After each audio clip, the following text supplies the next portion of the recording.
तुलसी जी का यदि स्पर्श हो जाता है, तुलसी जी का नाम कीर्तन किया जाता है, तुलसी जी को प्रणाम किया जाता है, तुलसी जी का वृक्ष लगाया जाता है, तुलसी जी को जल अर्पित किया जाता है और तुलसी दल से नित्य भगवत सेवा की जाए, बहुत जल्दी श्री कृष्ण प्रसन्न हो जाते हैं। प्रतिदिन जो तुलसी जी की भक्ति करता है, तुलसी का पौधा रोप करके तुलसी जी का सिंचन करना, तुलसी जी को तिलक लगाना, तुलसी जी को माला पहनाना, तुलसी जी की परिक्रमा करना, तुलसी जी को प्रणाम करना, वो कोटि सहस्त्र युगों तक ऐसा महान सुकृत होता है कि भगवान श्री कृष्ण के नित्य समीप रहता है जो तुलसी जी की सेवा करता है। जब तक मनुष्य की लगाई हुई तुलसी की शाखा प्रशाखा बीज पुष्प सुंदर दल से तुलसी जी सुशोभित होती है, तब तक हजारों कल्पों में श्री हरिधाम में रहते हुए उसका कभी पुण्य नष्ट नहीं होता। जैसे एक दिन 1000 कल्प, 2 दिन 2000 कल्प वो भगवान के नित्य धाम में महान सुकृत के बल से भगवत धाम में रहेगा, जो तुलसी जी का पक्का मान लीजिए।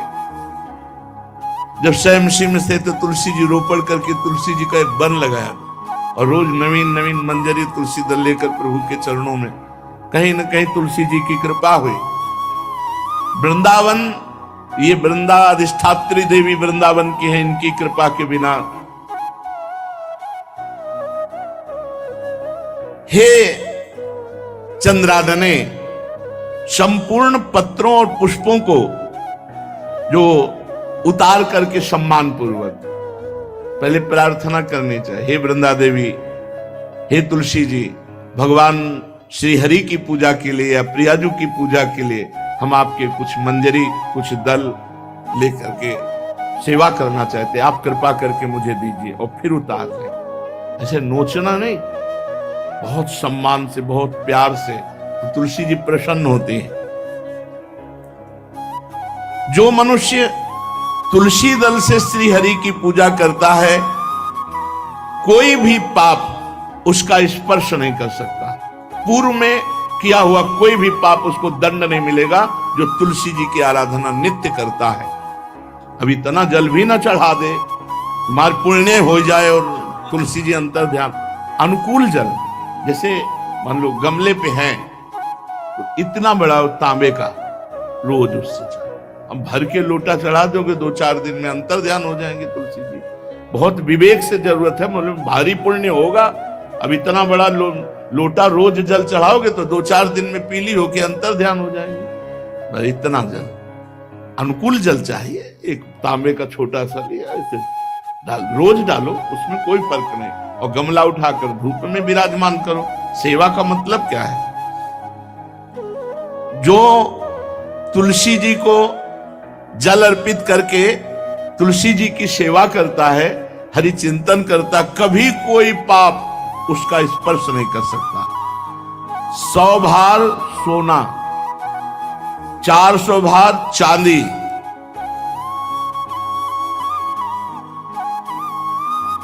का जो दान करने का फल होता है, वो एक तुलसी दल उतार, जो अपने द्वारा लगाई हुई तुलसी दल, वो हरि के चरणों में अर्पित हो। ये 100 भार सोना और चांदी बराबरी नहीं हो सकती। कितना महत्व है। जो रोज तुलसी दल चयन कर, द्वादशी को न चयन करे, द्वादशी को मतलब बहुत बड़ा अपराध लगता है तुलसी दल का, इस मतलब तुलसी के वृक्ष का भी स्पर्श न करे। प्रणाम नमस्कार दूर से, एक भी दल नहीं टूटना चाहिए। द्वादशी को ऐसा हमने महापुरुषों से सुना है कि मंजरी और पत्र उतारना ये ठीक नहीं, बिल्कुल नहीं ठीक है। ब्रह्म हत्या का फल लगता है, अगर जो पाप लगता है अगर कोई द्वादशी को तुलसी चयन, बहुत सावधानी से। जिसके घर में तुलसी का बगीचा होता है, कई पौधे होते हैं, उसको कहीं तीर्थ जाने की जरूरत नहीं, उसका घर तीर्थ है जिसके घर में तुलसी के पौधे हैं। और यमराज कभी उस घर में किसी भी मरने वाले को लेने नहीं आएंगे। जिसके घर में तुलसी, लगा लो भैया तुलसी लगा लो घर में, काहे कोई यमराज को आने दोगे, सबके घर में तुलसी। कितना सुंदर पहले था, घर में आंगन होते थे, आंगन में एक बहुत बड़ा, और फिर उसमें तुलसी जी, और फिर उसमें 2-4 नर्मदेश्वर शालिग्राम ऐसे, और फिर घर का हर व्यक्ति जल चढ़ाना, प्रणाम करना, नमस्कार करना, 4 पर। कितनी पवित्र पद्धतियां हमारी थी। जब रसोई बने पहली गाय के लिए, फिर कुछ पक्षियों के लिए, फिर कोई संत महात्मा, कोई भिक्षु, ऐसा कितना पवित्र व्यवहार। यहाँ जैसे हमने देखा है, ये रसोई बन रही ना, तो धुआं नहीं खत्म होने पाता, वो ही सब अपवित्र किए हुए हैं, राक्षसी बुद्धि आती चली जा रही। तुलसी जी, ये भागवती को वस्तु, हमें लगता है बालकनी तो होती ही, बढ़िया बालकनी में कैसा उठाने धरने वाला स्टैंड लोहे का रखो कि तुलसी जी को विराजमान कर दो। जिसके घर में तुलसी जी विराजमान होती, उसके घर में यमराज कभी नहीं जाते। जो तुलसी जी का सेवन करता है, उसकी सारी कामनाएं तुलसी जी पूर्ण कर देती है। तुलसी जी को लगाना, तुलसी जी का पालन करना, तुलसी जी को सिंचन करना, तुलसी जी का दर्शन करना, तुलसी जी का स्पर्श करना, मनुष्य के द्वारा जो मन, वाणी और शरीर से पाप हो गए, सबको तुलसी महारानी क्षमा कर देती है, दग्ध कर देती है। पुष्कर आदि तीर्थ, गंगा आदि परम पावन नदियां, ये सब जो स्नान आदि, अवगाहन आदि करने का फल देते हैं, वो केवल तुलसी जी घर में विराजमान है, उसको फल मिल जाएगा। कितने बढ़िया। जो तुलसी जी की नवीन मंजरी प्रभु के चरणों में अर्पित करके प्रणाम करता है, वो चाहे कितना भी अपराध किए हो, वो कभी यमपुरी को नहीं देखेगा, कभी यमराज के पास नहीं जाएगा। जो मनुष्य तुलसी काष्ठ का घिसा हुआ चंदन लगाता है, उसके सारे संचित भस्म हो जाते हैं, और क्रियमाण जो वर्तमान, वो कभी उसको बांध नहीं सकते। तुलसी जी का काष्ठ का घिसा हुआ चंदन, जिसके घर में तुलसी की छाया होती है, वहां पितरों को अपने आप कल्याण प्राप्त हो जाता है। जो श्राद्ध करने से लाभ मिलता है पितरों को, घर में तुलसी लगा के, जो तुलसी की छाया, बड़ा पितरों को तृप्ति मिलती है। चतुर्भुज ब्रह्मा जी सारंग धनवा श्री हरि के महामहिम स्वरूप की अनुभूति करने के लिए भी कहा है कि तुलसी जी का महान महात्म्य है। अगर तुलसी जी का सेवन करे तो भगवान श्री हरि की महिमा को जान जाएगा। स्त्री हो या पुरुष, पुरुष नपुंसक नारीवा जीव चराचर कोय, सर्व भाव भज कपट तज मोहि परम प्रीस। शरीर वर्दी है, हमारी पोशाक है, हम सब एक हैं, आत्मस्वरूप है, कुछ अलग नहीं है। शरीर केवल पांच भौतिक है, तो सबका पांच भौतिक है, उसमें चिन्ह है स्त्री पुरुष के, बस इसके लिए भगवान की आराधना निषेध थोड़ी है। जो स्त्री या पुरुष श्री तुलसी जी के काष्ठ के मन के बना के, जैसे छोटी कंठी या बड़ी माला धारण करता है, श्री कृष्ण उसके बस में हो जाते हैं। यह है तुलसी जी की महिमा। परम सुहाग श्री कृष्ण मिल जाते हैं, और कौन सी भी हमें उपलब्धि चाहिए। हे गोप नंदिनी, तुलसी जी का सेवन करने से श्री कृष्ण वश में हो जाते हैं।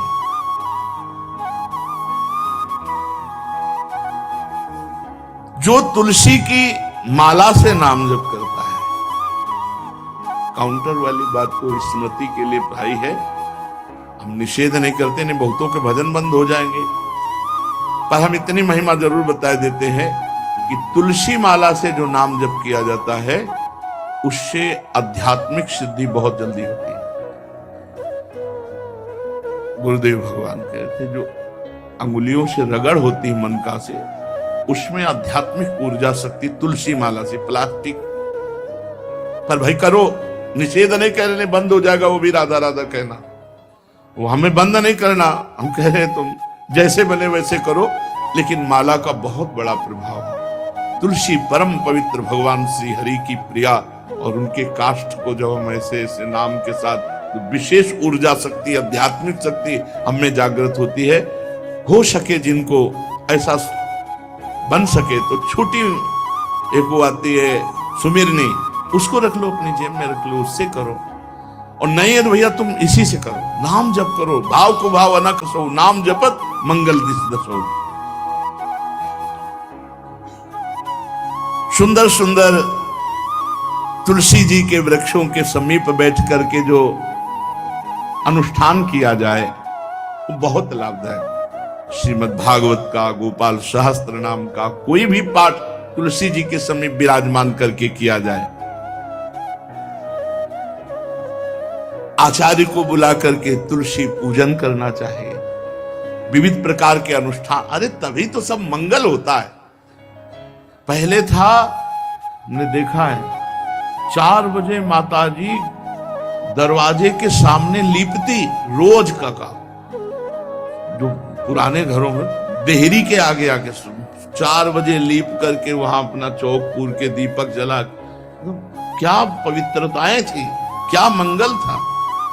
जब किसी को निमंत्रण दिया जाता तो सबके पैर धोए जाते थे, सुंदर बिछौना बिछा करके और उसमें बैठकर पत्तल और गज के सकोरा कुल्हड़ ऐसे भोजन पाया। कितना पवित्रता, जो हमारी पूर्व पवित्रता थी, धोती कुर्ता चोटी पवित्रता।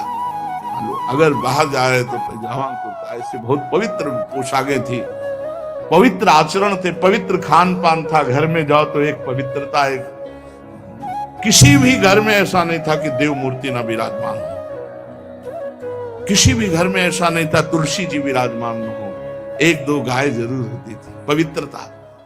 अब तो बड़ा विचित्र, ये भारतीय गौएं जो श्वेत रंग की, जो अरुण रंग की, जो सींग वाली है, वो उनका आप दुग्ध देखिए, दूह कर रख दीजिए, स्वर्णिम कांति छाई मिलेगी। ये हमारी भारतीय पद्धति, ये हविष्यान्न, इससे देवताओं का, भगवान का, सबका अभिषेक पूजन होता है। शुद्ध गाय जो हमारी भारतीय है, तीला है उसके जैसे निकला हुआ, भगवान ने सेवा की है। हमारे गोविंद भगवान का नाम ही गोविंद, गौओं के इंद्र। भगवान सुबह से निकल जाते थे, शाम तक गौओं को चराते थे। बड़ा तो किशोरी जी ने श्री तुलसी जी के पूजन की बात, भगवान गोपियों से वादा किए थे कि अब तुम्हें अगली पूर्णिमा को रास, अब रास बिना रासेश्वरी के नहीं हो सकता। लिखा हो चाहे ना लिखा हो, कोई भी विद्वान, कोई भी प्रवक्ता इस बात को बतावे, कहते हैं भागवत में राधा नाम नहीं लिखा है, भागवत राधामय ही है। सांद्रानंद घन प्रेम मूर्ति किशोरी, बिना लाडली जू के कोई रास बता दे कहीं भी, कभी भी, कैसा भी, महारानी जू के बिना रासेश्वरी के रास हो ही नहीं सकता, लिखा हो चाहे ना लिखा हो। क्यों नहीं लिखा? याते श्री सुख प्रगट कियो नहीं, जहां बोले राधा तो समाधि लग जाती हो, यहां 7 दिन में तक्षक काटना है। श्री सुखदेव जी ने महारानी जी बना, हरिराम व्यास जी कह रहे, याते श्री सुख प्रगट कियो नहीं, जान सार को सार परम धन, राधा नाम आधार। वैसे तो रोज संकेत वन में, पीछे हमने चर्चा की थी, प्रेम सरोवर में प्रियालाल मिलते थे, नंदगांव बरसा। आज लालू ने एक नई लीला रची, गोप देवी लीला है। श्री लालजू महाराज प्रियाजू को रास के लिए उन्होंने सोचा एक बार छलिया रूप रख करके महल में प्रवेश करते हैं, देखते हैं लाडली जू पहचानती है कि नहीं, वो कितना प्यार लाडली जू करती है। महाराज तो जो रूप धारण करें तो सभी सुंदर हैं, तो सुंदरता के समुद्र हैं। जब नकबेसर धारण करते ना, अंजन और घूंघट नीलांबर का, महाराज हृदय चूर चूर हो जाए, ऐसे सुंदर है। गोरी किशोरी भी चकोरी है जिनकी, नीलांबर धारण करके, और जिस समय लाली लगा के महाराज अपने राधा पी जी को कभी कभी जब आते हैं तो देखो ऐसा लगता है यार बलिहार है महाराज, जो रूप धारण करते सीधे हृदय पर प्रहार करते हैं। प्रभु ने गोप देवी का रूप धारण किया, गोपांगना का। श्री चरणों में नूपुरों की झनकार, कटी में करधनी जिसमें क्षुद्र घंटिका लगी हुई है। अद्भुतम गोपिका रूपम चलत झंकार नूपुरम किंकिणी घंटिका शब्द मंगुलीयक भूषितम। बड़ी दिव्य अंगूठियां धारण किए हुए अंगुलियों पे, कमर में करधनी जो रुंझुन रुंझुन, श्री चरणों में नूपुर और रत्न कंकण केयूर मुक्ताहार विराजितम। कलाइयों में रत्न जटित कंगन, बीच बीच में चूड़ियां कंगन ऐसे, बाजूबंद, कंठा, मोतियों के हार और शीश फूल, केशपास, बेणी रचना, नासिका में मोती की बुलाक, बेशर और अलकावली, घुंघराली अलकावली, श्याम वर्ण के केश। ऐसा रूप धारण किया जो देखे मुग्ध हो जाए श्याम सुंदर को। वृषभानु भवन की तरफ चले। खाई और परकोटों से युक्त वृषभानु भवन 4 दरवाजों से सुशोभित, प्रत्येक द्वार पर काजल के समान वर्ण वाले गजराज झूम रहे। राजभवन की बड़ी मनोहरता है। उस मंडप प्रांगण में वायु के समान वेग वाले घोड़ों से अंगरक्षक महल की रक्षा करने वाले चारों तरफ दौड़ रहे वृषभानु भवन में। और बड़ी ही सुंदर सुंदर गौएं, धर्म धुरंधर बलवान शाण रमा रहे। बहुत से गोपाल वंशी वेद धारण किए हुए उनको संभाल रहे हैं। वृषभानु जी का भवन क्या है, ऐसा लगता है कि विश्वकर्मा ने पूरी कला कौशल लगा दी। और महारानी जी के लिए भवन के अंदर ही बगीचा, झरना, सरोवर सब कोटि कोटि सूर्य के समान कांति वाली सुंदर सुंदर मणियां खंभों में जटित हैं, जिससे प्रकाश फैल रहा है।